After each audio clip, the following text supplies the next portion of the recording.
First of all, I'd like to welcome you to what it looks like the biggest Zoom and share we've ever done. And this is, as Pam said, this is the prelude to the big Mega Zoom workshop that we're going to do. The Mega Zoom workshop is an extension of SKB's longtime workshop that we hold out in Du Bois, Wyoming, of which there are normally 100 to 150 artists that come in from all over the world. This year, because of the virus, those numbers have come down, and This is record up there. And we saw back 5 months ago, began to look at the fact that we wanted to use this technology in a way that would allow us to have the workshop in Du Bois, Wyoming, but for those people all over the place who couldn't come, then we wanted to have this kind of delivery. So we've been working on a rather elaborate delivery of content, of which Pam told you it's 80 to 100 hours of content that we're going to teaching and instruction by 20 of almost 24 artists. But the cool thing about this is that the artists that were going to be part of the Mega Zoom, they're all over the United States. Then we have one in Africa, and we have one in Australia. And so it's just amazing technology that we now have use of. And Anthony and I and a small team of people, we've developed a way to have really incredible instruction using this technology in combination with several other technologies. So we're using Zoom, but we also have 2 or 3 other technologies built into our system here to show you more content. The other thing about this is that as we go along here, you'll see that we use a number of cameras and a number of systems to deliver the instruction. But before we go any further on that, I actually want to show you something that will give you an idea of where this particular session is going to go, because I'm going to actually do a small watercolor here, but I've chosen a watercolor based on the skills that go into this kind of painting. And I'm going to go through all of that to try to give you a better example, a better idea of that. But what I need to do first of all is I'm going to share my screen. And here it is here. David, can we ask questions? Yes. Are we going to be able to see any of this after the fact as well? All of it. Okay. You're recording, right? Yeah. Yeah, we're recording the whole thing, and you'll be able to see it all. If you happen to fall asleep in the middle, don't worry. It's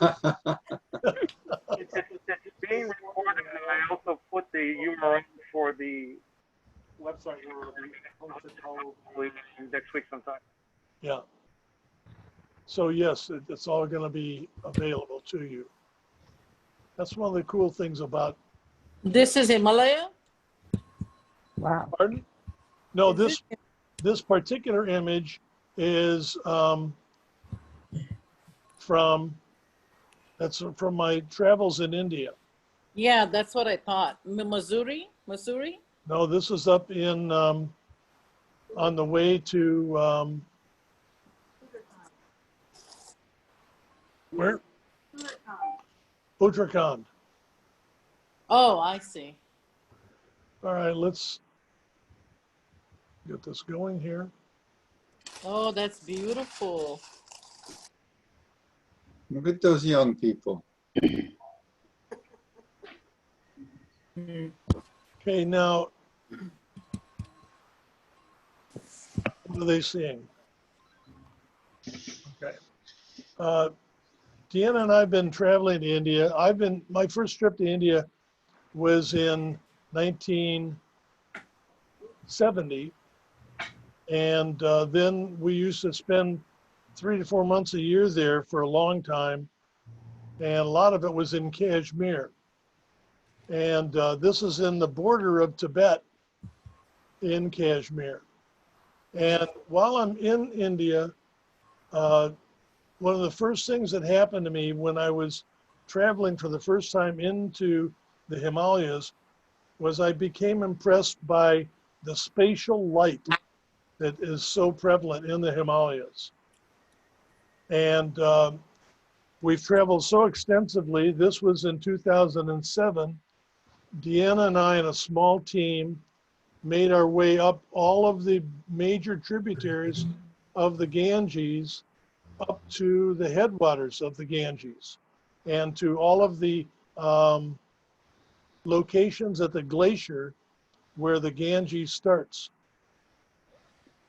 And it's up above 13, we were up to about 13,000. And I paint on location a lot. This is how I paint, sitting on the ground, yoga style. And these are my palettes. I'm going to show you those in a few minutes. But here I was up in, we had come down from up in the mountains. This is a painting that I did in the morning, sitting on our veranda.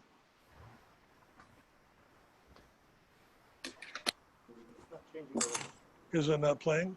It's not playing. You have to go back to the little. I'm still seeing the original photo. You get out of the play mode.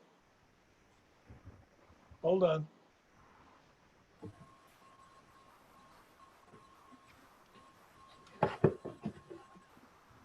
Get out of that. Yeah. Now you can see it. There you go. Play it like that. Can you see that now? That's you. Yeah, That baby. All right. No. I put that. Can you see that image? No. It's your photo. This is YouTube. It's small on top of you. Yes. Go to your next image. Move it to the right. Pardon?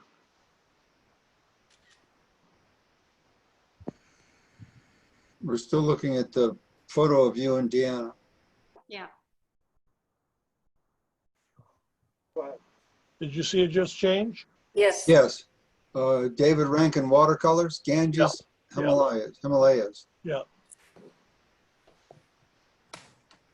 Actually, the correct term for everybody calls it Himalayas here. It's actually Himalaya. Yeah, I heard you say that, but I didn't remember. Here is the Whoops. excursion that we went, a 5-week trip up into the headwaters. You want to make it bigger? Got smaller. Just keep on going. There. Well, we did a lot of it by trekking. We would drive to a location and then 18 kilometers of trekking up and then 18 down. Wow. It's actually really hard, but it was up in the mountains there back in the early 70s that I became a student of Albert Bierstadt, Thank you. who painted the American West. And you can see the tremendous spatial quality that Bierstadt got.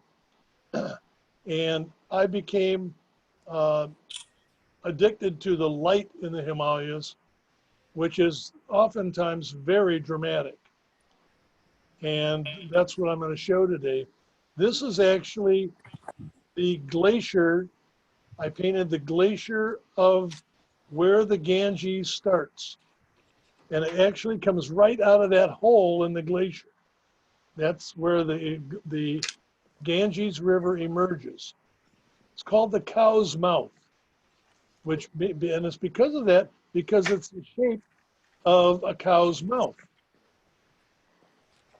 Here is my work in the Himalayas. This is in my sketchbook, my travel journal. And this is how I work when I travel. This is all transparent watercolor. Here are these other, I'm very fascinated by the space that you see in the Himalayas with the different light. And so I'm constantly looking for different kinds of light to paint. And the way I normally work is I normally work with gray studies. This is a gray study, one color, and it's done with just Payne's gray. Here's the first stage of this one that I just did is an actual finished gray study. Here's the beginning of a watercolor where I used a similar technique with just the beginning, and here it is completed. To the center of your body. So they can hear you. Oh, okay. So you can see the beginning of the painting, and here's the finish of it. Here is the same fascination with light, but with a unique subject. That's a big snow leopard laying in the shadows here in the Himalayas.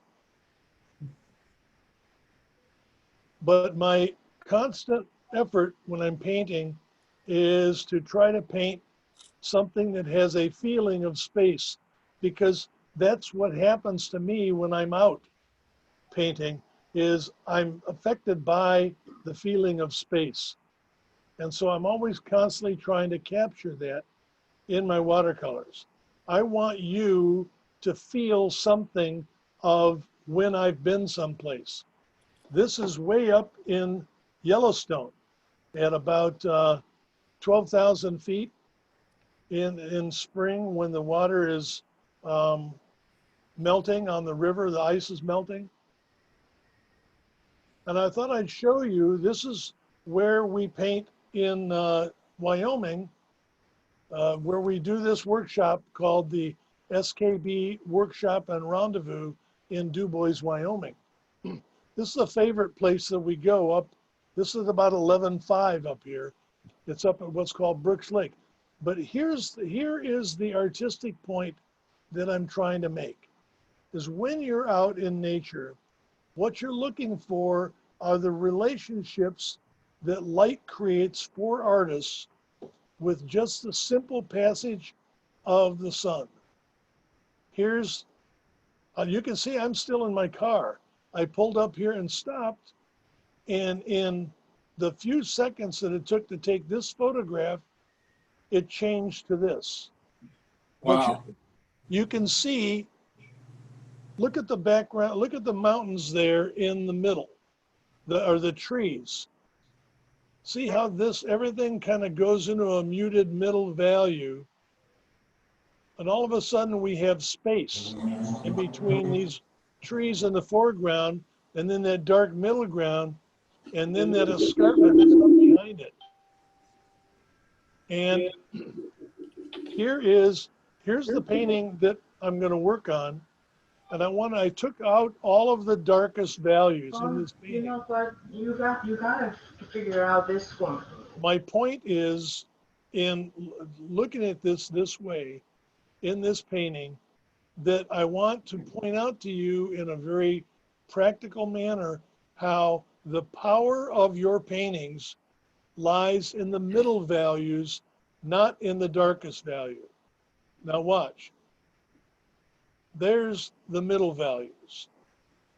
Here is where I took the darkest values out, but when I develop all of the values, the middle values, these are all middle values separated from the darkest values.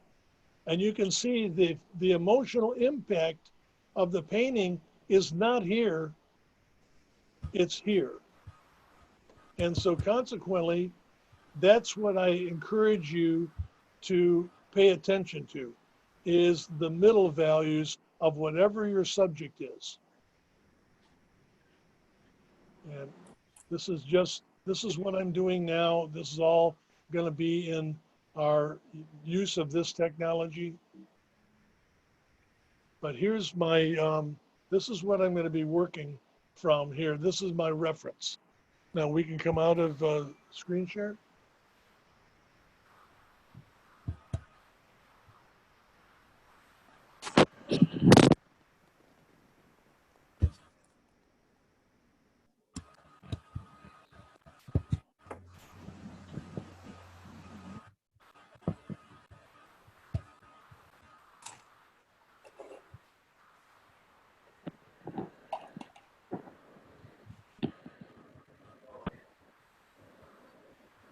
Now,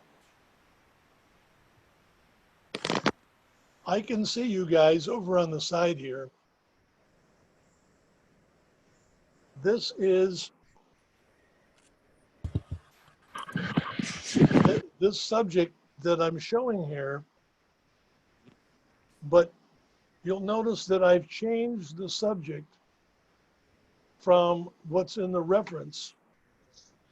Can we put the reference on that page? You don't have to notice it now. Keep on going. Pardon? Keep on going.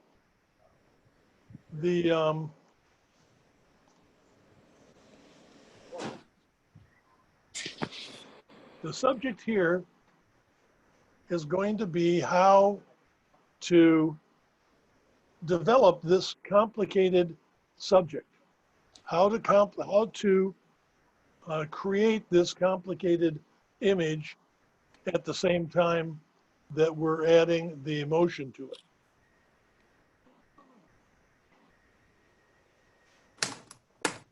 Okay. So the very first thing to do, and I'm going to show you some tricks. And I've got my palette over here. And these are my Indian food trays that I use as my palette. And they're excellent for developing I put the pigment in the upper left corner, then I have a mixing area, and I have an area down here for collecting a pool of paint that I'm going to then use in the painting.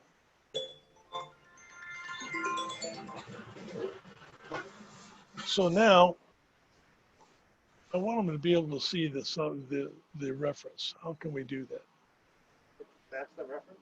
Yeah, that's the reference.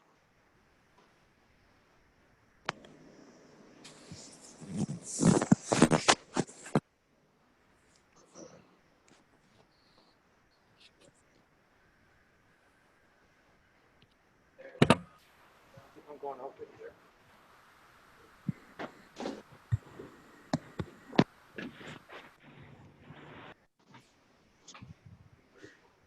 Okay, now if you'll take me back to, or you got to have the screen. There you go. Go ahead. Okay. So now what I'm going to do is I'm going to come over here and I'm going to start with this brilliant blue. And when Anthony gets the reference up here, you'll see that this mountain has a whole bunch of tiers to it.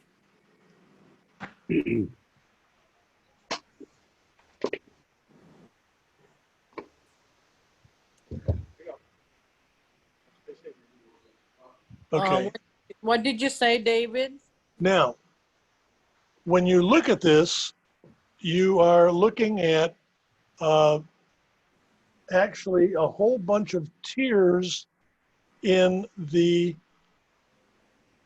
space.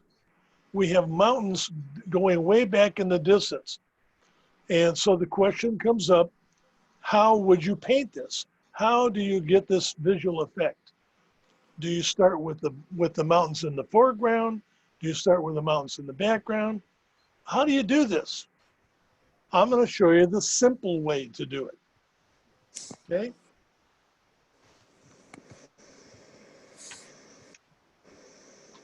So I'm mixing up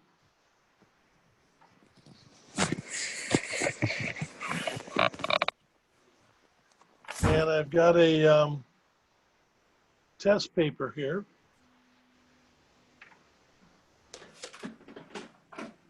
Now, watch what I'm doing. I am using foam, piece of foam, 2 inches by 3.5 inches. And this gives me an elevation to my pad. And now I'm going to start way up here at this mountain here.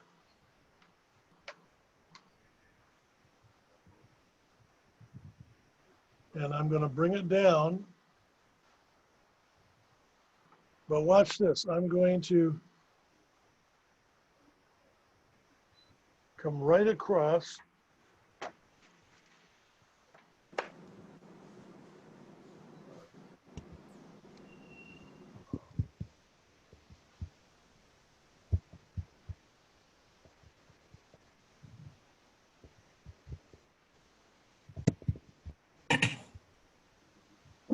All of these mountains.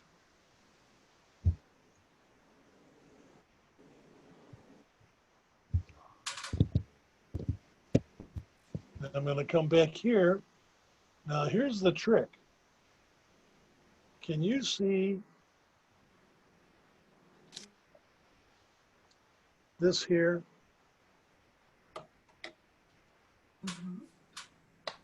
That is called a bead.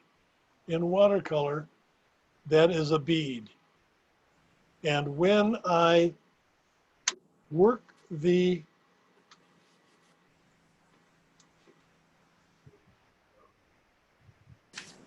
paint down the page, I'm going to change to just water.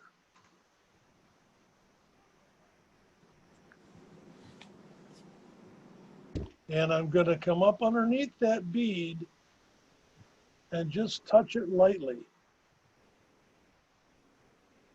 And I'm going to bring it across. But on this hill here, I'm going to leave it white.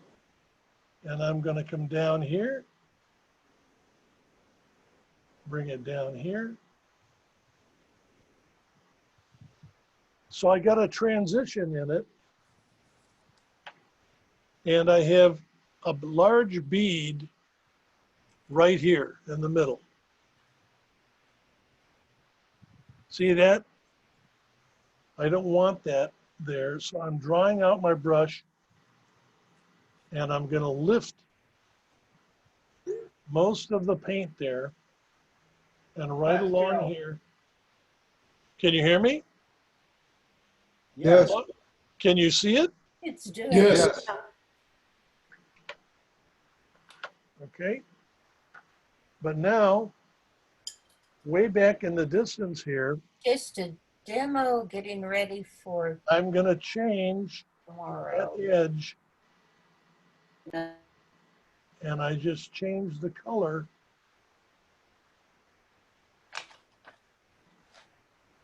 And now I'm up on the shoulder of the brush. And that allows me to get this other color into the wash. Are you using a dry paper? Yes, this is very dry. Thanks. This is dry technique. This is not what I call paint into wet. And now, because of that, I have this mountain back here, this mountain here, this mountain here are all the same color with a gradation way back here in the valley and a sharp edge right there. Now that doesn't look too hard, does it? No. But now I've got to dry with the hair dryer. That's gonna be driving us crazy here. Hang on, folks.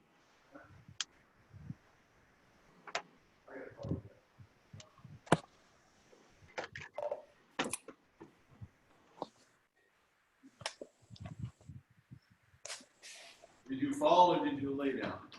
No.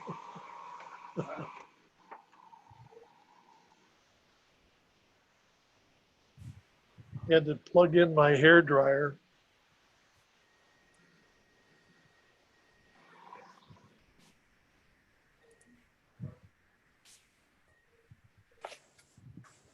I'm using the hair dryer here especially because we have a limited amount of time here and I don't want to waste it just sitting and watching paint dry.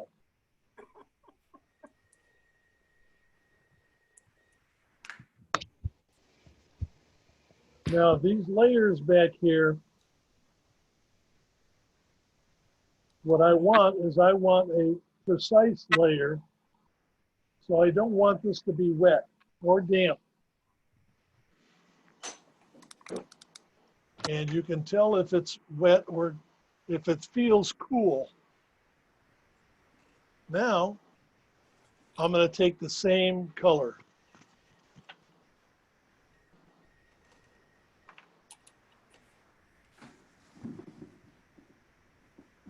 And now, by the way, if you look over here in my palettes, in watercolor, those of you that have been in a workshop with me, you know that I'm not fond of those flat palettes that have the little tiny areas with, you put 24 colors into it. And the reason I like these kinds of palettes is because I've got gooey paint up here in the top, a mixing area, and then a collection of paint down here in the bottom. And you can see it's like a pool of paint down in here. And that gives me enough that I can mix the color up. You don't want to run out of pigment in the middle of this. So now I'm going to go back and I'm going to blend. Same thing again. Remember, I'm telling you, I'm showing you the fast way to do this. There are other ways to do it, but this is a fast way for you to create this visual effect in the mountains.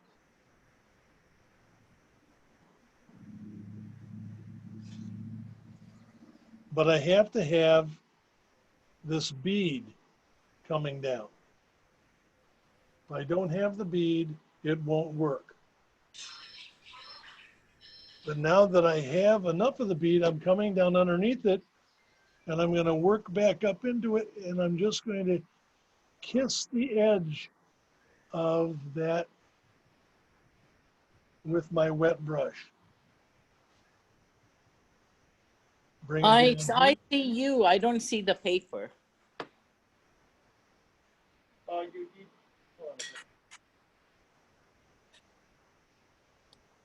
Oh,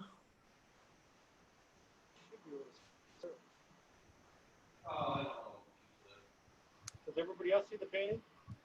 Yes. yes. I said, Yes, you have the person who doesn't see it has to pick a different view Right. so that she can see both David and the painting. How do I do that? What are you on, an iPad or a phone? iPad. I was looking at it the whole paper, but suddenly it changed.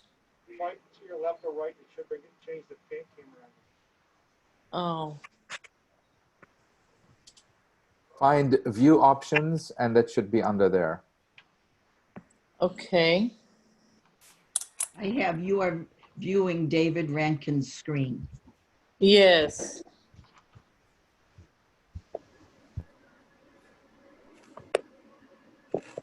Oh.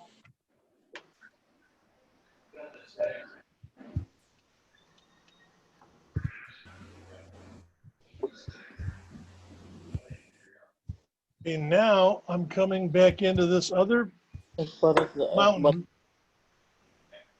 This time I'm working in it when it's wet, while it's still wet.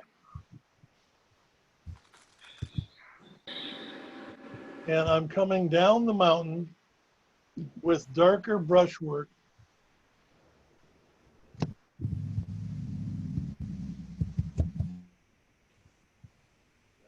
And I'm leaving that background tier alone. What color are you using there, David? This is intense blue with some Payne's gray in it. Vertigo and throwing up. But now can you see how this layer here was wet? This came down and it's wet. So I'm getting a soft blend of this ridge with that ridge there. But I've got several different variations all working at the same time. And then as I got down here, I rolled the brush over onto its shoulder, dragged it along there, and that's how I get this edge, which, as you know, I call a broken stroke. See how it breaks? Up here, though, it's a blended edge. And these skills are they're separate skills. And if you don't know how to do them, then you can't create this kind of blend quickly. You have to think about it a long time, and then while you're thinking about it, everything dries out. But this is looking good so far. But now I'm going to dry it out again. I'm mostly seeing just white paper. I think the camera's not getting where you're working.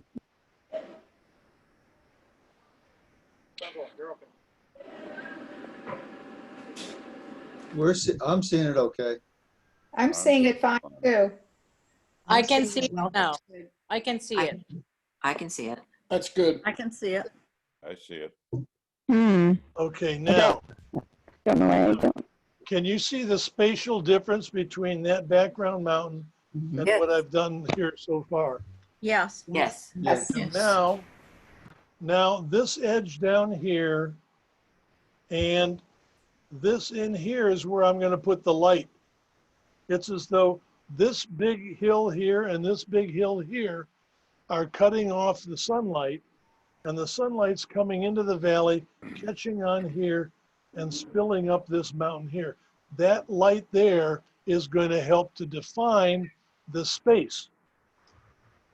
But now in this reference, Anthony, can you show them the reference again? In the reference here, you see the whole foreground, and that foreground is all in shadow. So these hills here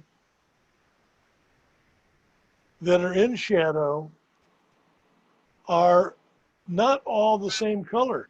Can you see how they go from blue to gray? There's a gradation in those. So I have to do that first. I have to make that gradation in here. That gradation in there. Can you see that gradation, folks? Yes. See how it's Yes. dark blue, Yes. and then it goes more gray as it comes forward. Now, so you have to think about that, and you have to paint it.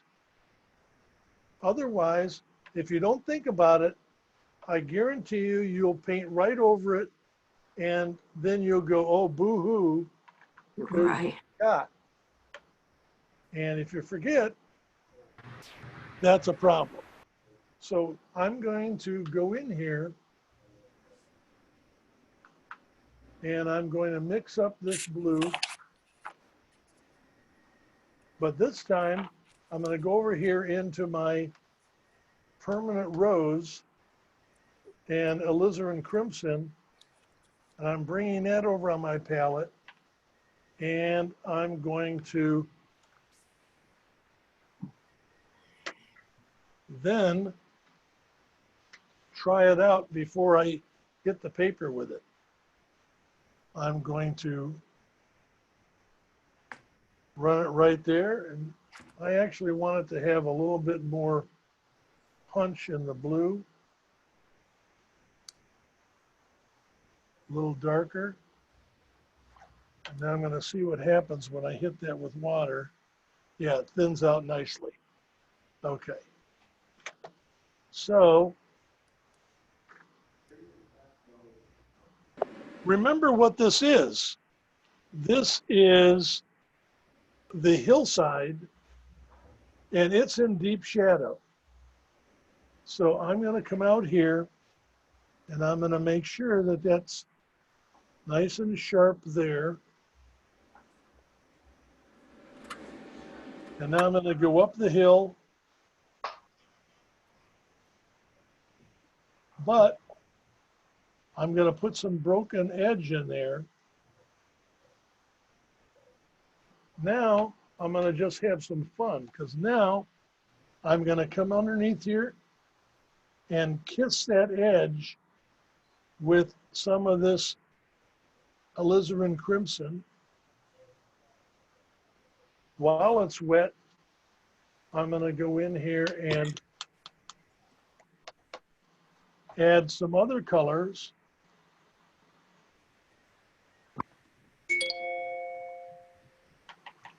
And as I come forward,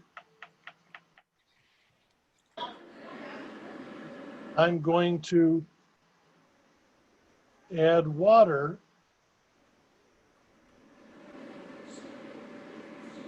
And I'm going to leave some white along the edge here.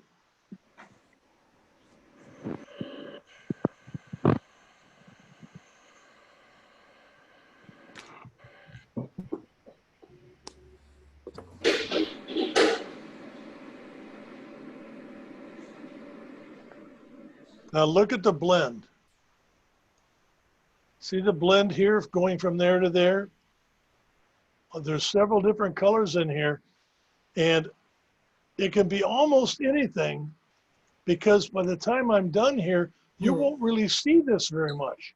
It's just underneath everything that I need this different color. And now I'm going to do the same thing over here on this side. It looks good. It's the blend. The blend is everything. It's how these colors blend in transparent watercolor. And my first brush stroke coming down here, this is what I call a broken edged wash. Now, I did it over here. That's a broken edged wash. But this is a bigger, longer one. And I'm going to do it more specifically. And I'm going to do it really quickly.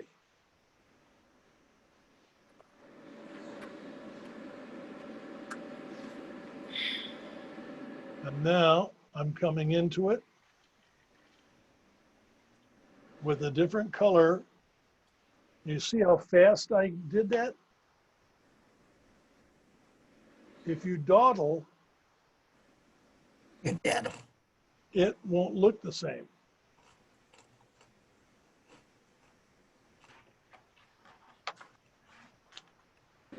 And the closer I come down here, the more that I'm going to leave an edge over here.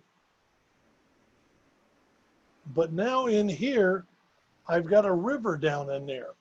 So now I'm switching the brush to its side, and I'm coming in here.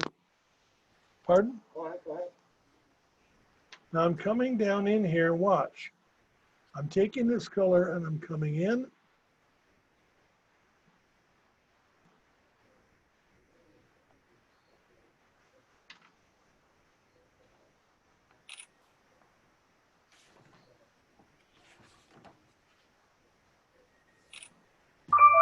And as I come forward here, I'm going to break the edge.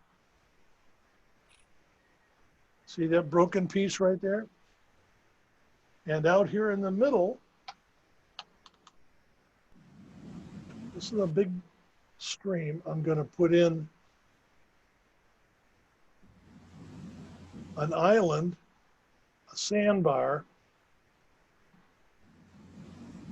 And as I come back here, I'm going to put some broken quality to it. All you got to do is roll your brush over onto its shoulder and go lightly, and you can get this broken edge. But back in here, I want it to straighten out.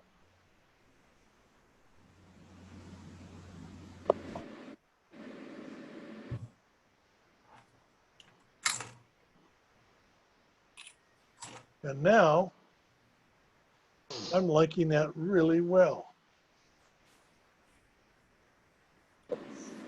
Remember, this is the quick way to do this. But look at what I've established. I've got all the light established. I got a light sky. I have the light coming through the valley here. I have my reflective quality of the stream, and I left this over here for the end. David, what is the earth color you're using? Okay, all of this in here, let me give you the colors. Here is a, like a Prussian blue, but I make Prussian blue with intense blue and Payne's gray. I can control how dark it is. Then this is alizarin crimson blended into it. This in here is burnt sienna. And I actually have a little green, Hooker's green mixed into it. Whoops. Oh my God. What now? Trees go there. Call a magician. Yeah. But I want you to see the light that I'm forcing already into the distance back here. It's this light that will captivate the visual here and allow you to see the depth back into the depth of the subject. Now I'm going to dry it out.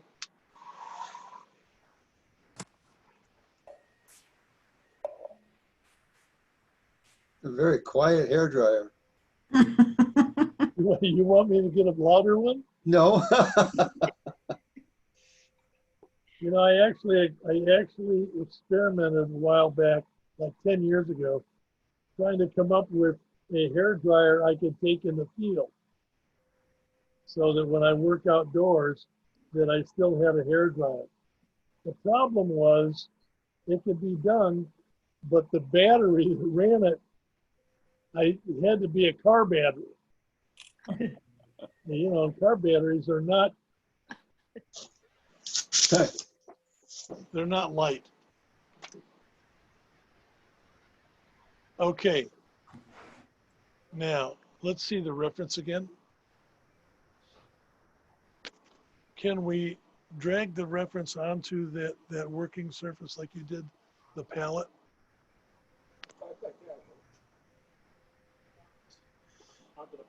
Here? Into the working window? Right here? Yeah.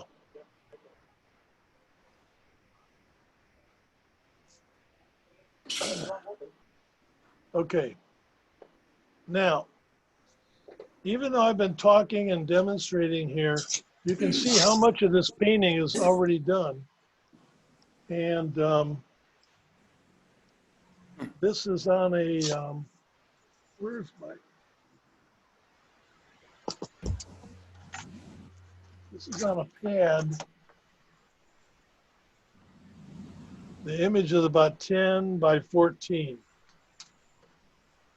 So you see it's not huge.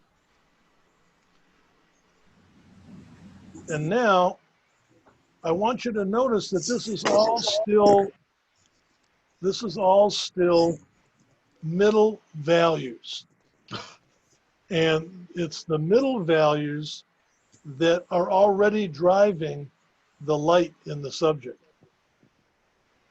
And now, what I'm going to do is I'm going to show you something fun. Because now, all I got to do to develop this is to start to develop some of this treescape that's on the mountain. Hello? Hi, Jack. Yeah. Hey, this is Gary Greenauto. Yeah, hi, Gary. How are you? Now, I'm going to test it on my test sheet. What are the colors? Payne's gray, burnt sienna. Payne's gray and burnt sienna. And there's the color. See that? But on the mountain here, it's going to show up. This is not my darkest dark. This is what I call developing near darkest darks. So watch as I come down the hill here.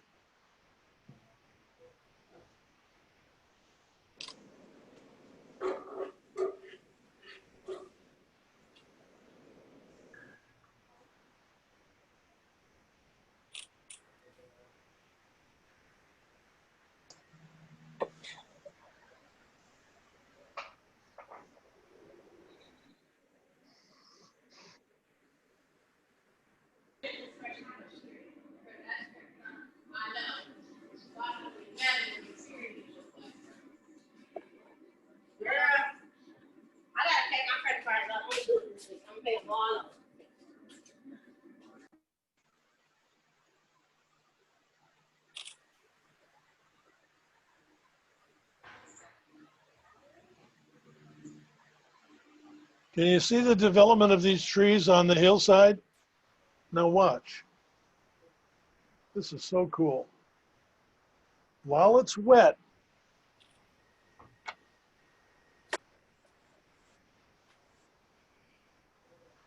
I'm dropping into it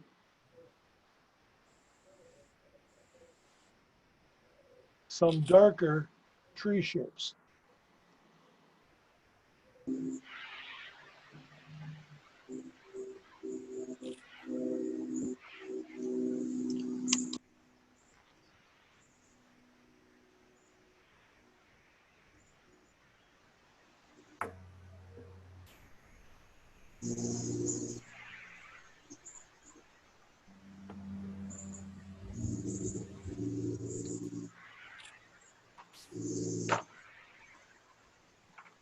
And here's the magic.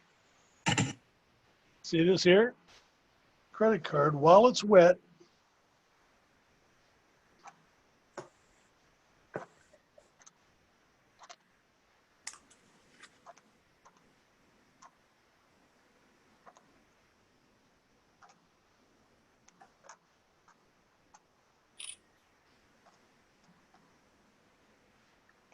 I can add some definition.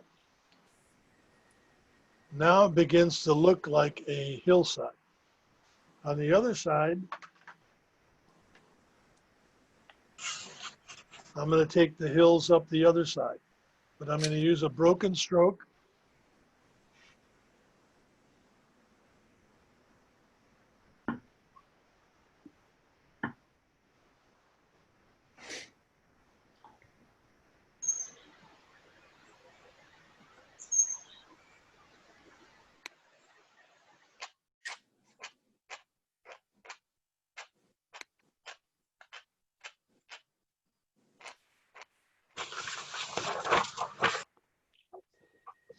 And now watch, I can make clusters of trees really easily over here as though they're following the land.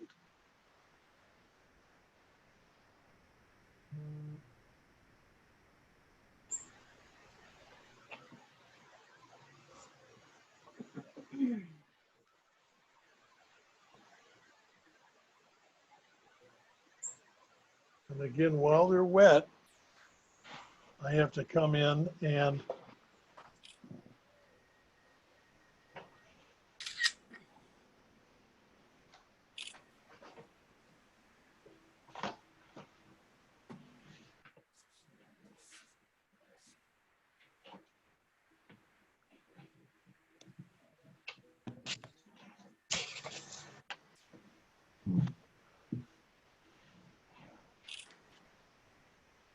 now the credit card.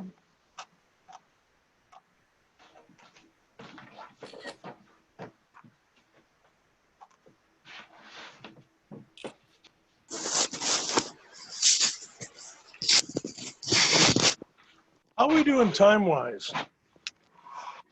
It's almost 3 o'clock. Oh, we're good? It's almost 3 o'clock. Yeah, we're good. Good. How long is it supposed to be? Till 9 o'clock tonight. Okay. I'm in. Ray. Pacific time? Hawaii time, Hawaii. Hawaii time. That's the time I'm on.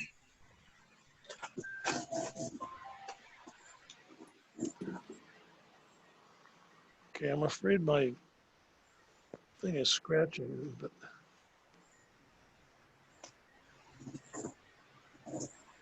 A new station alert has arrived.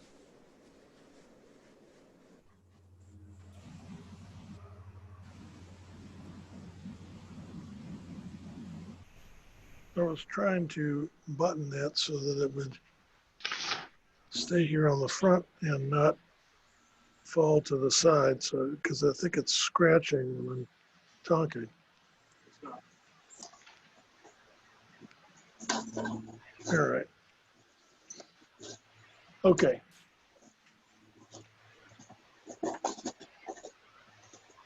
Now,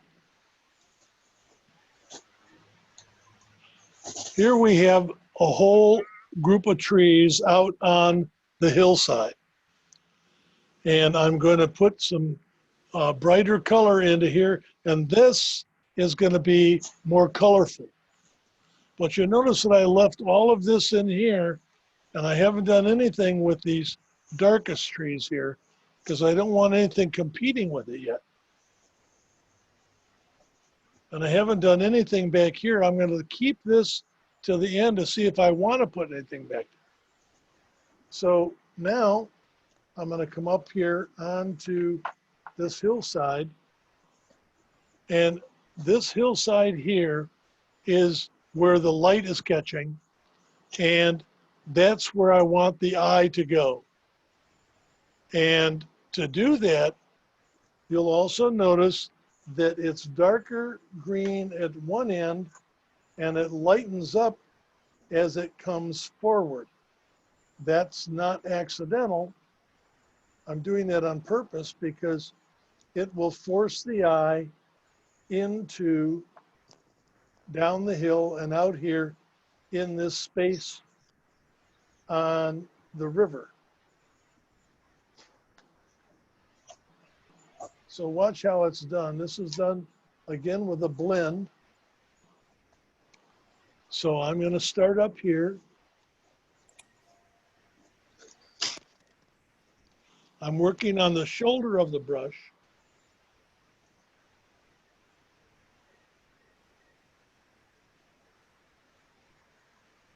And then I go up on the tip of it a little bit. What's going on, everybody? And now I'm going to warm it up. What color were you using? That is just a cadmium yellow.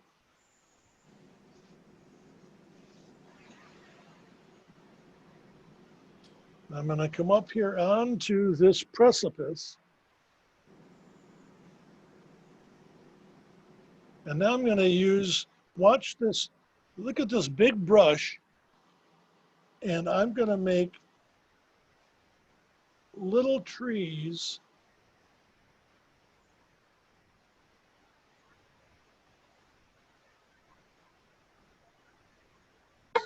on the edge of that and down at the bottom. And I'm going to bring that right across over to here. And I'm going to take that same warm green up the hill over here. How you doing? Good to see you. What is with these people?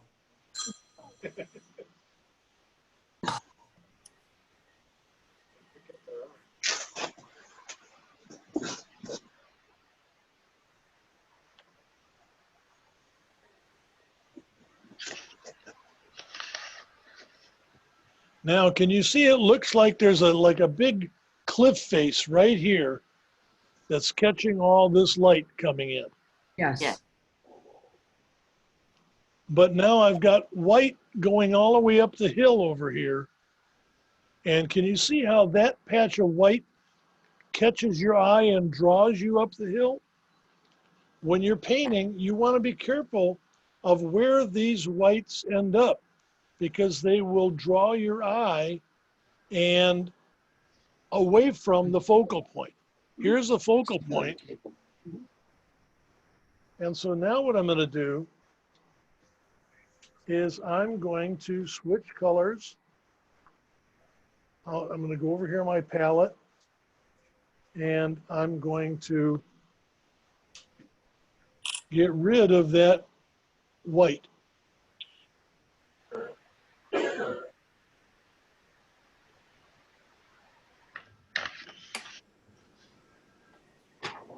Is that orange?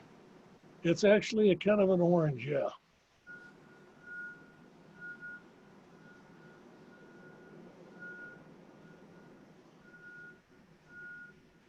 So it's bright, but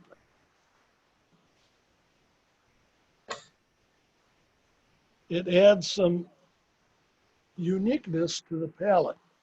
I use a color called Permanent Rose.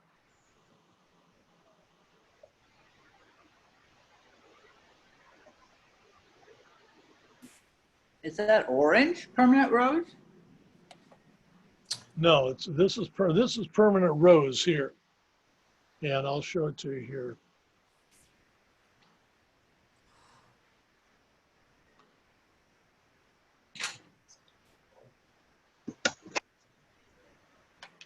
Because I want the eye to be drawn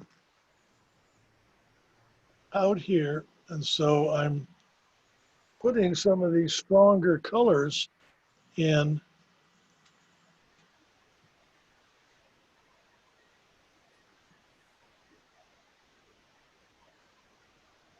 And over here on this side, they come down the thing, but watch this. This is fun. This is almost straight Permanent Rose.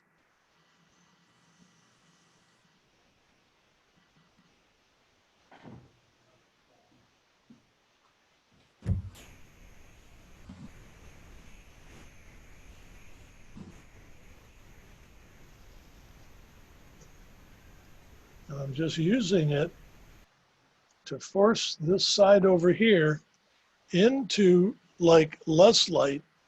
Here's the shadowy edge of the thing, and the light is catching over here.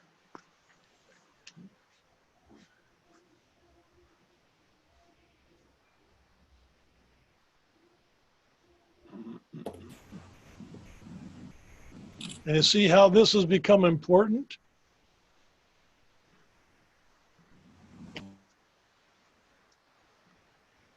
And now this patch here, it looks like I weakened the attention to it, but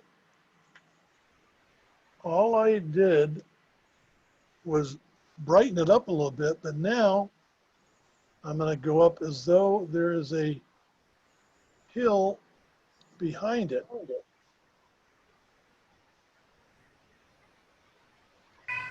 What color is that gray? It's a gray-green. I just took some of the dirty green that's in the palette, but now right where it meets here, I'm dropping in the Payne's Gray right along the edge.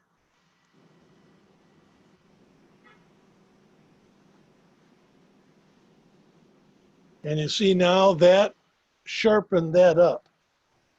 And now I can go back in here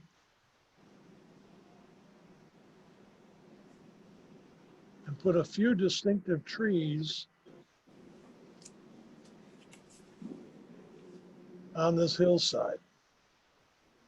It doesn't need a lot, and I don't want to work them up the hill because it'll drag my eye out of the painting. But down here, right there, and right down here,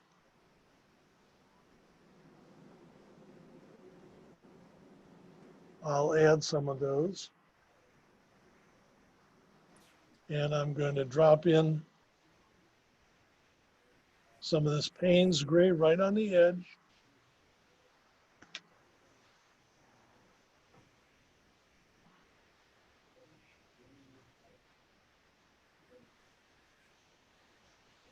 Looking good so far.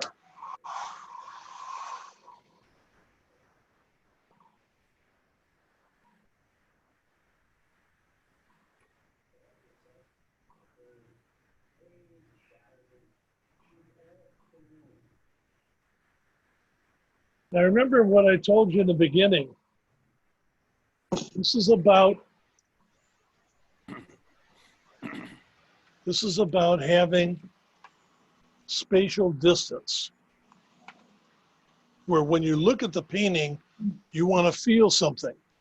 You want to feel the distance that was in the subject. But now, all of this white in the stream is getting way too much attention, and this big shape is now drawing my eye right out the bottom of the painting. I don't know if you can see that, but that's the visual effect that it has.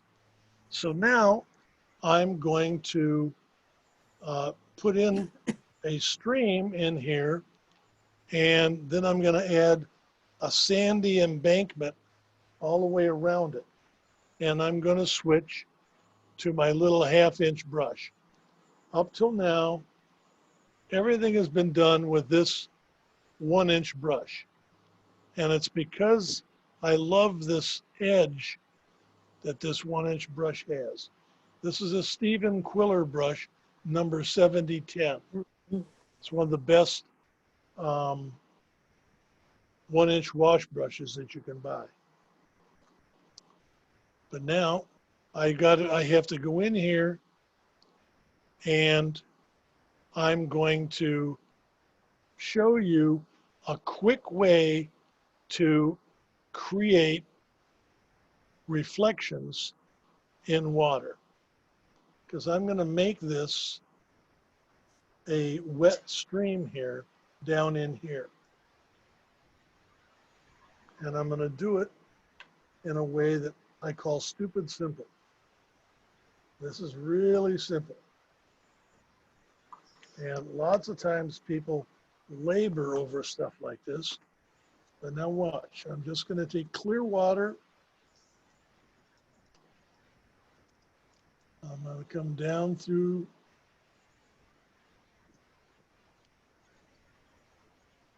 the middle of this white space.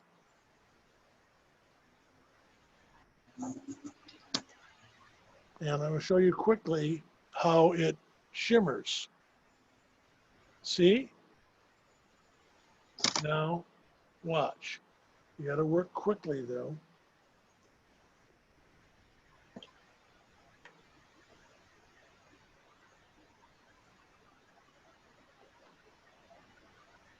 Here, I'm going to come right up underneath this here.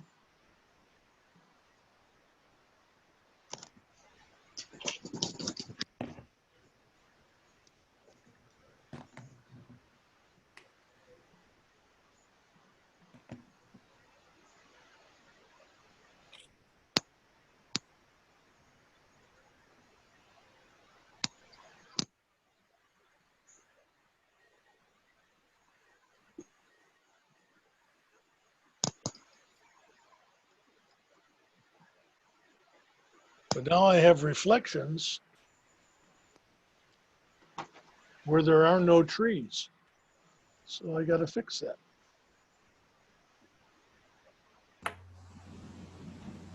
And that's easy.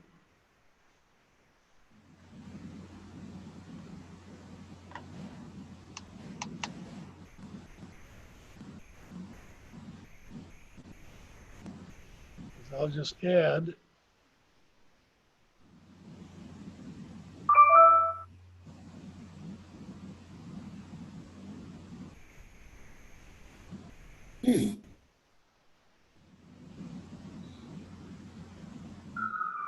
and then while it's wet, you have to do this while it's wet. I'm going to come up underneath the edge.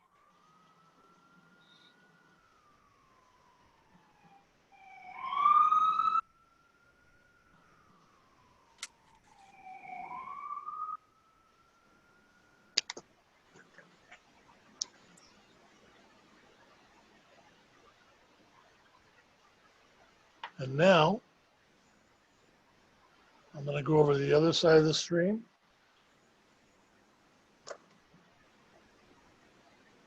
I'm going to bring some water down in it. You have to have the water in order to get the paint to spread. But once you get it, you can't dawdle. You have to get at it immediately.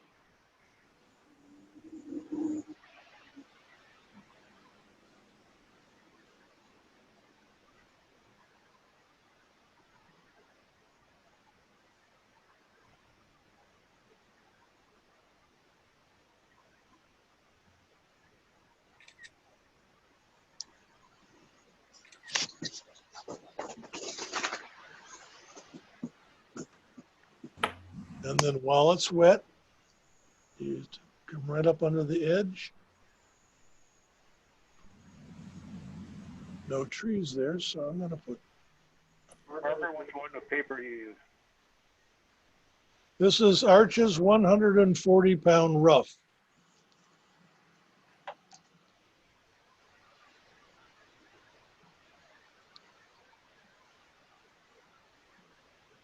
Okay.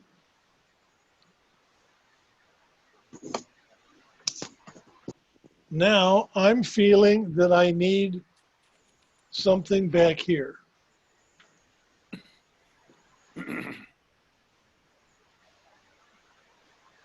But look at the impact of everything so far. Can you see how this visual interest in here and this, the light in the valley here draws your eye back into here? And maybe I should put something up in the sky here first.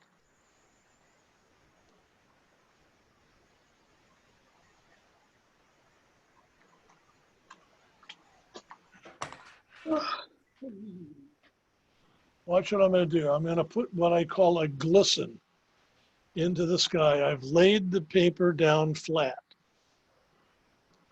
Now I'm going to go get clean water over here.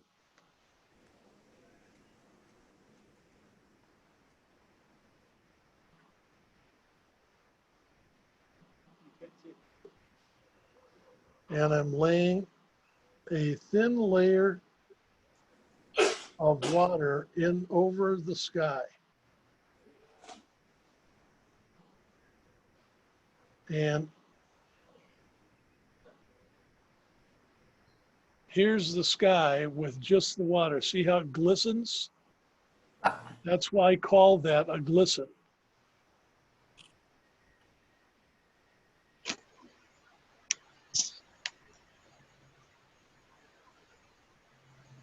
But when you use a glisten, it gives you the ability to do things really quickly and make a believable sky quickly.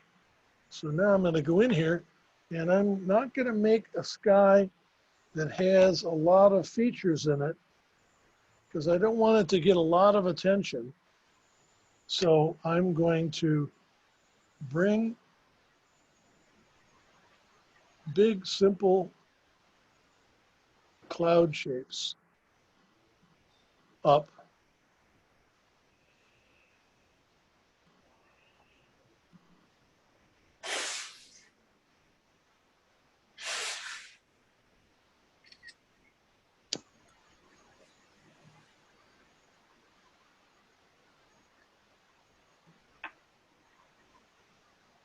Is that just with dirty water? That is, no, it's actually over here, my palette. There is a patch of just, you can see my palette.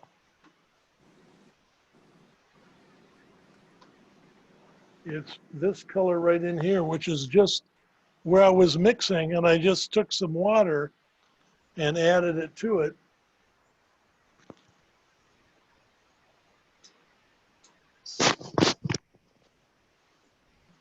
But look at the sky here. Do you see how simple that was? And yet it has a sky-like effect. And if you let it dry like this, it looks cloudy. It looks like a natural cloudy sky. If in fact, however, you take your brush and keep going over it, you will ruin the effect. You have to use it and where you take simple brush strokes and let the wet water and the paper create the effect. Otherwise, you'll screw it up and then you'll not like it. But here, I want a kind of a cloudy-like thing, but I don't want it to get a lot of attention. But when you look at the sky, it looks like a sky. And a little bit of hair dryer will stop the action. Pardon? Okay. I did all of that on flat gravity so that there was no gravity running that sky. I let it sit on the flat gravity, and that means that it was going in all directions. But now I'm wanting something in here. I'm seeing that I want to define this hill back in here. And I'm going to do that very simply. I'm not going to use bold colors or dark colors because that's all middle value. But now watch. I'm going to bring it out from up in here.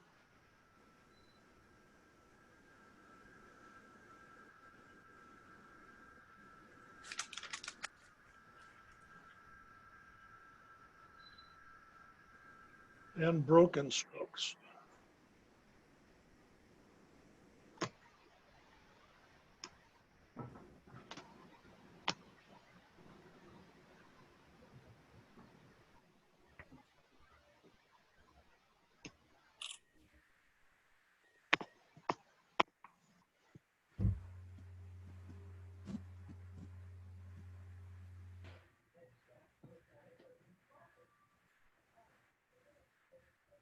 What color are you using on this, Dave? It's just Payne's gray, very thin Payne's gray. And you can see it, it's just a hint of value back in there. But it just separates this hill from that hill, from that hill, from that hill. And now that I've got this going like this, now I'm thinking that I want to put in the shoreline here. We're coming close to done because now I've got to do the big trees here, which are going to be painted over everything. And they're crucial.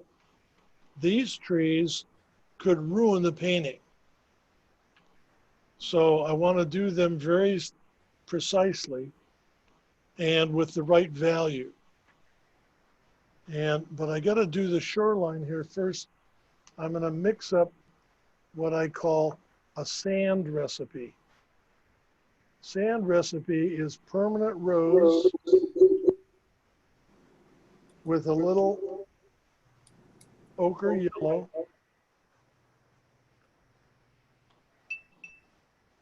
a little bit of burnt sienna,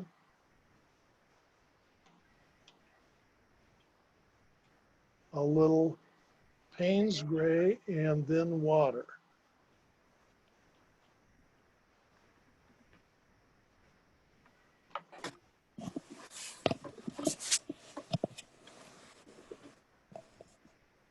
And remember, the color what I'm going for is sand, S-A-N-D.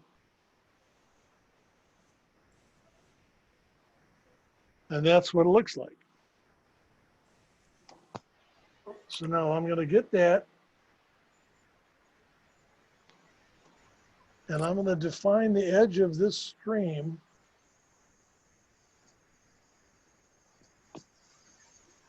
And I'm going to leave light in the center of the stream. This is a sandy edge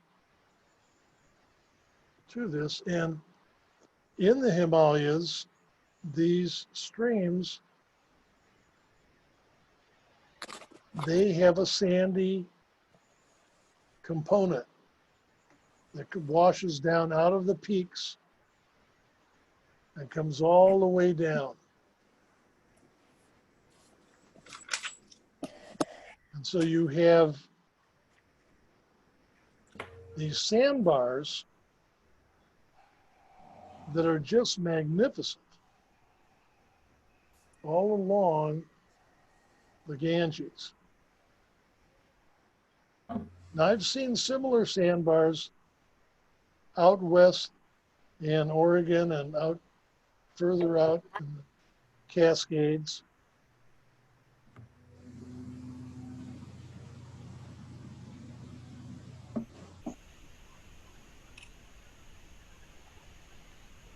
David, are you still working on flat paper? Yes.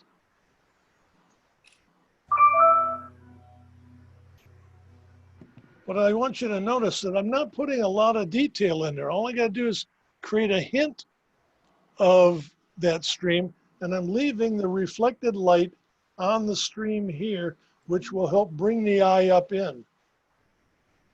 But these white patches now, I have to get rid of. They're drawing too much attention. So now I'm going to come in and I'm going to drop into them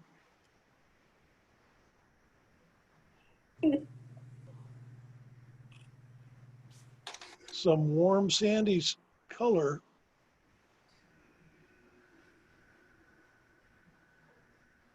They're still there.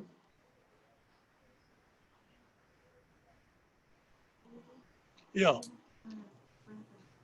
Pardon? All right. We're almost done.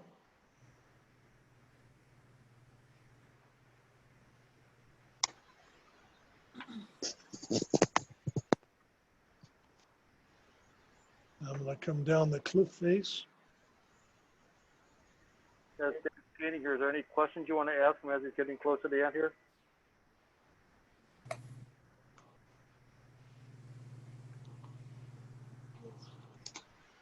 Now, see this whole area here? I'm going to put a big tree over it.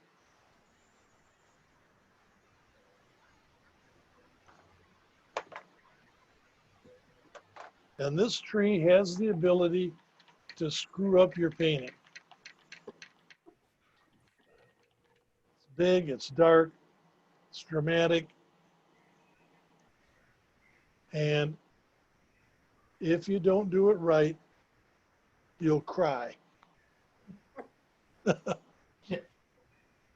So here, I'm going to show you my technique. I got to find a place for the tree, which I left a nice big space right here. And I want this tree to go up.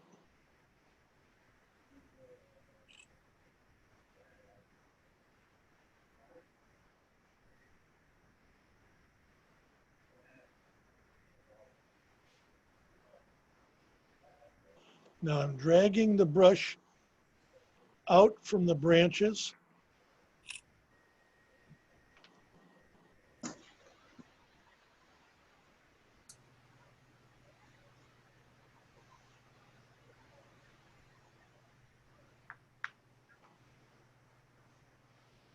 Top of the tree is the most important part.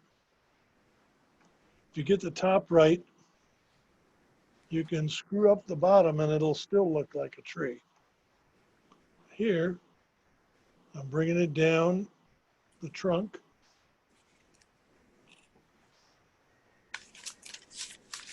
I'll bring one out the other way.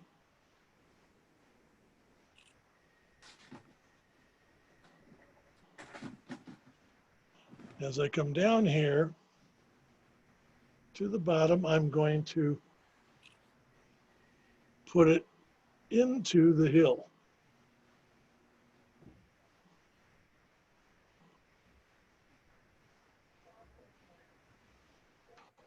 And I'm going to take this dark value and I'm going to bring it right down here, some more there. And very dark up in here.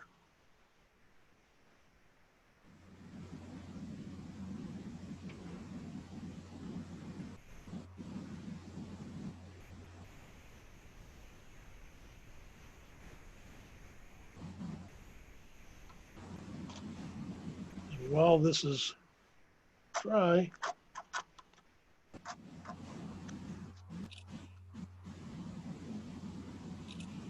and this whole corner down in here, I have to do something with it, so watch how easy it's going to be.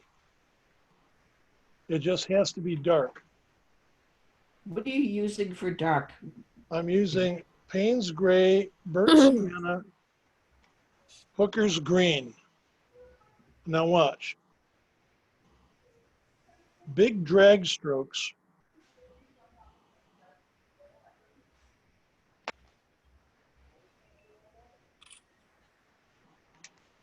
But now while it's still wet, I'm going to go in here and I'm going to put in the grasses.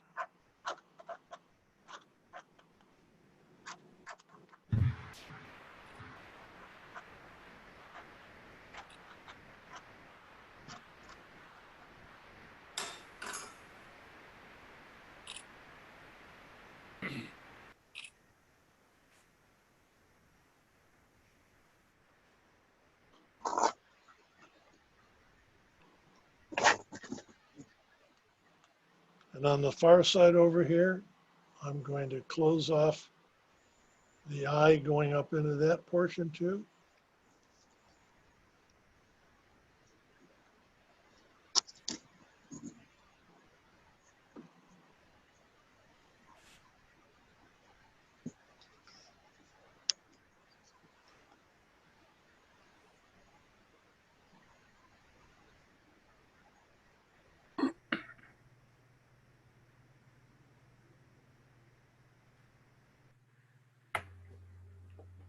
And then way out here,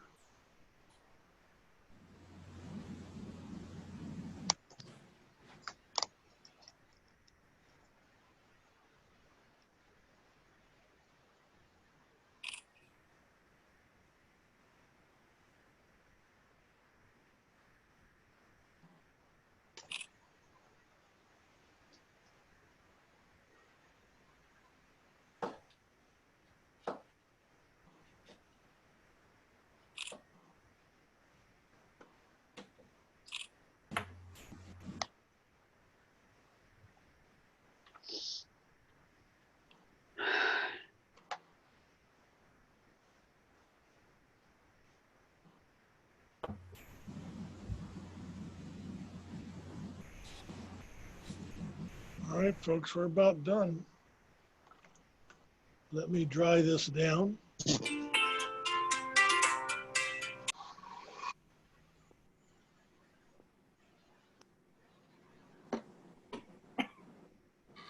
Got the quietest hair dryer. But they don't, you still need a bright streak of light through the whole thing? Yeah, I have it. Pardon? He just asked you a question. Somebody else. You think I need a bright streak of light through it? Yeah. There is And bright. how would you suggest I do that? Down that slope that comes from 11 o'clock to the river, Yeah. like on your photograph. And what do you think I should put in there? You think I should put in a bright color? Yes. The sunlight. Okay, instead of doing that, I'm going to do it a different way.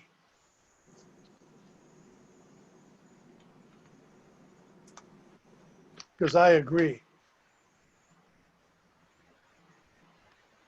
Hello?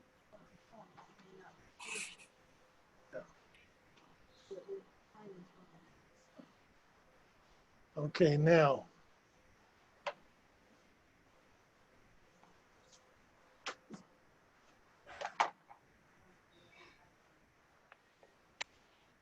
I'm being told that I'm running out of time, but watch. I've got this in here. All I got to do is make it look brighter.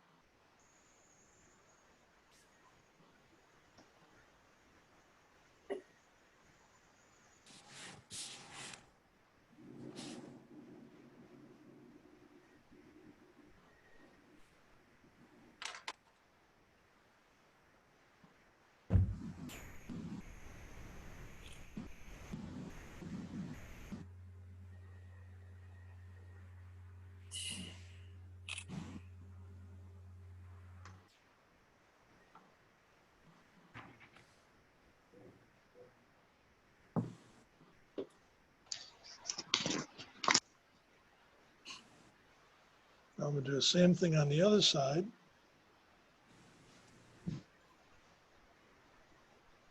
So all I've done is glaze over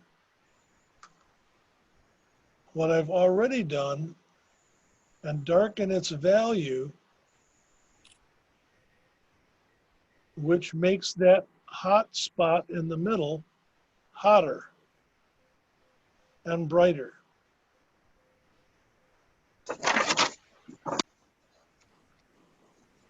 What color did you use for your glaze?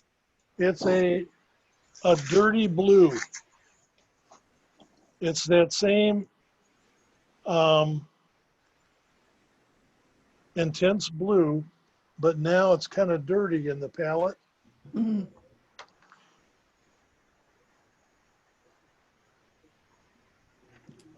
And now I'm going to go in here and I'm just going to punch that edge a little bit darker stuff.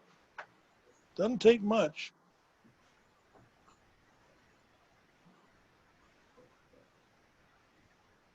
And by darkening that edge, it brightens what's behind it in that middle. David, now your big tree needs to be a little darker, doesn't it? Pardon? Does your big tree in the front now need to go a shade darker? It does, and why is that? Because it dried up first, and then because you added the dark in the back. I did. I glazed over it with a dark. Now this has to go even darker.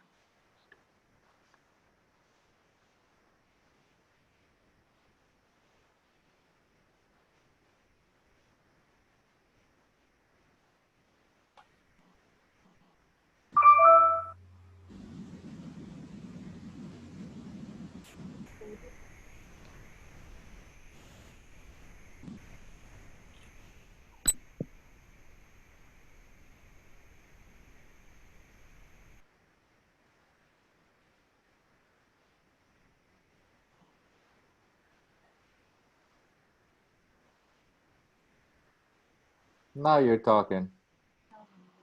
Nice. I'm sorry, what? You may want to tell them they have to spend enough time messing and doing Yeah.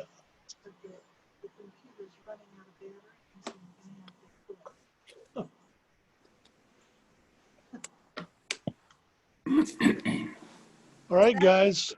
This Looks good.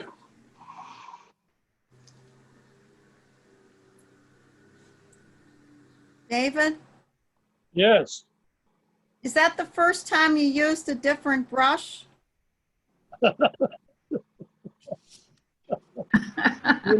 You're not the first person to tell me that. Well, I'm asking. You worked well with that big brush, but I was wondering if you were going to use a different brush, and there it was. Sometimes when I get towards the end, and even now I'm seeing things that I'll do to this later.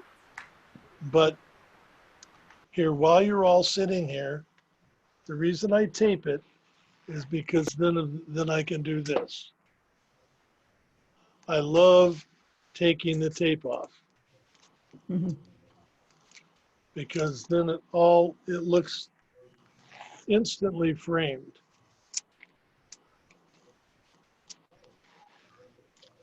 And remember, the purpose of this was to develop the skills that allow you to create something with visual depth and drama using a half a dozen really great skills. And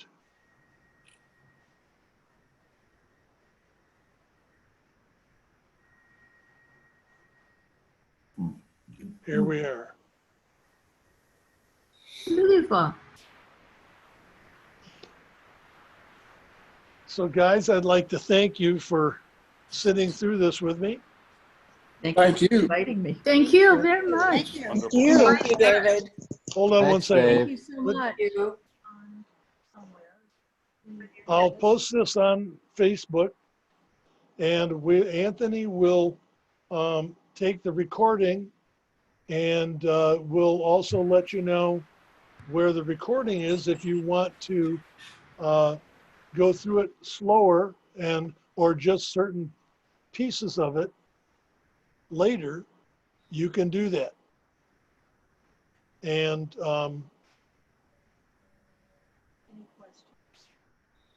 so do we have any questions before we close today?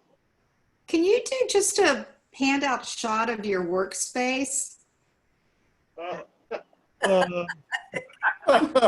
No. Anthony, stop him. No, I've got cameras hooked up and lights hooked up, and I took some shots of it. He can post it up on page later. Yeah, maybe just post it on Facebook sometime. Yeah, I took some pictures while he was painting, so we'll show them later. Okay. Thanks, David. The only thing we're missing are the nerves what we get when you send us back to the table to do it ourselves.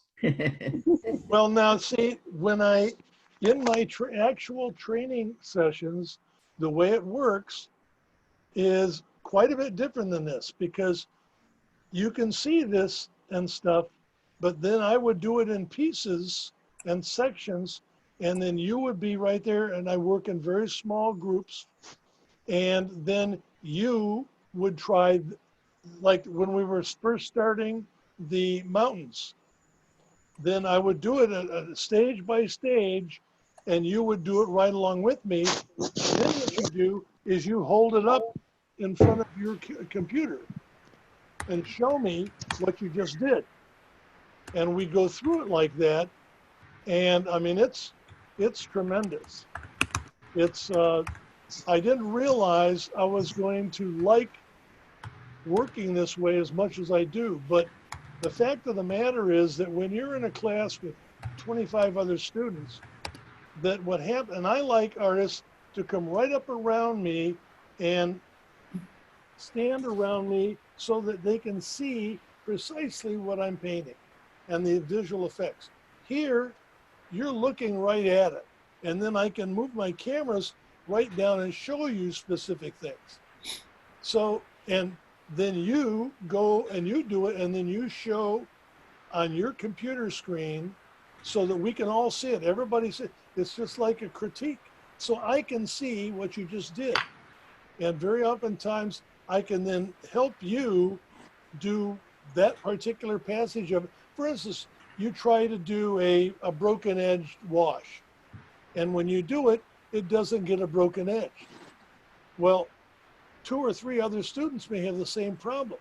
So then I can stop right then and show you very precisely how to do it, and we can correct those skills right then and there. Stupid simple.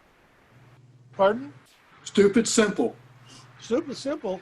And working in small groups, like I do, it gives me the ability, working like this, I'm kind of shocked at how much I like it and how much the people I've worked with like it. David, when you did the broken edge on the mountains with the trees, my memory on the computer for what we're doing is about done. So we're out of here, group. Thank you, David. Thanks, David. thank you, David. Thank you so much. Thank So you.